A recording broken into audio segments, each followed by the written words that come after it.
Well, San Diego and other parts of California are facing another winter of dry weather and drought-like conditions. It's been 1 month since we've gotten rain in San Diego, and experts say there's been a lack of rain for the past 3 years. The Department of Water Resources says it will have a hard time providing water to public agencies this year. There's no word yet from Governor Jerry Brown on declaring a state of emergency. Governor Jerry Brown on declaring a state of emergency. Fox Sports Grill camera on the Hilton Bayfront downtown shows a very pretty picture. I mean, it really is. You know, it's gorgeous. It looks really nice. We need some rain. We were just talking about, Shelley was just talking about it. We're not going to get any. We're definitely in a drought. The red flag warning makes it even worse in the inland valleys and the mountains until tomorrow night. For relative humidity levels less than 10%.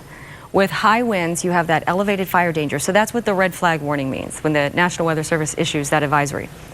The high wind warning means it's happening now. You got high winds, and you're going to have high winds. They're going to peak today and tomorrow, start to die down Thursday, Friday, Saturday, Sunday, although we'll still be offshore for the rest of the week and into the weekend.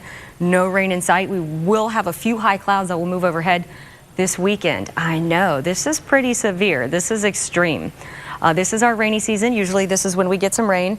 Last week when I was at that meteorology conference, I don't want to hear it. I've been talking about it because I love it. It's my favorite professional development thing that I do all year. We were talking about basically, long story short, atmospheric rivers, the Pineapple Express. So while we're looking at the medium and long range models and it doesn't look like any kind of cyclonic action in Southern California is in the forecast for weeks, there's always the possibility as we transition into February, getting into the end of February, of that just river of moisture that comes in the atmosphere from the tropics called the Pineapple Express. A lot of times the Pacific Northwest gets it, but sometimes it comes into Southern California. If that's the case, we could make up a whole year's worth of rain in 3 to 5 days. So that's kind of our hope. You know, maybe we'll see that toward the end of February. And in the meantime, we're going to enjoy pretty weather to look at. Very, very dry weather, warm, above average temperatures, well below average dew point temperatures, humidity levels quite low. High pressure dominates. You get the compression, the heating, the drying out of it. You get accelerated winds, especially overnight into the early morning hours. With the cooling air mass, it sinks. It's just one of the more simple principles in meteorology, physics. The colder air sinks and the warm air rises, so you get acceleration of the air mass overnight when things cool down. So the winds, we're talking about the possibility of 55-mile-per-hour wind gusts in the inland valleys today.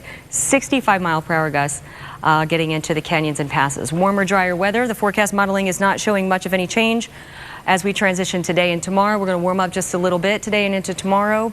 Well above average. Yesterday at Lindbergh, our high temperature was 14 degrees above average for this time of year. Inland, you were 12 degrees above average. Today, you're going to be in the low 80s at the beach. Tomorrow, mid 80s. Thursday, you cool down to the upper 70s. Typically, we're in about the mid to low 60s, both at the beach and into the inland valleys this time of year, but not today. Today, you will be in the 80-degree range inland and low 80s on Wednesday, Thursday. Starting to cool back down into the 70s into the weekend. No rain in sight. We will have a few high clouds that will move overhead this weekend. I know, this is pretty severe. This is extreme.